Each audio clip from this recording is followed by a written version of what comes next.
This is the Lone Crater YouTube. We hope this video helps. You begin by confirming two essentials. Both accounts are in the same Exchange or Office 365 tenant, and you have or can request calendar permissions.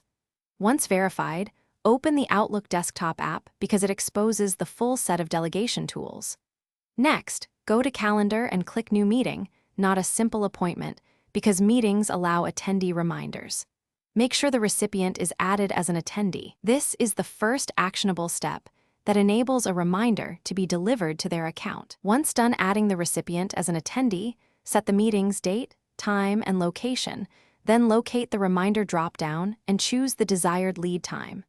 You choose a specific reminder so Outlook will trigger a notice on the attendee's device. This is how you effectively schedule a reminder for someone else.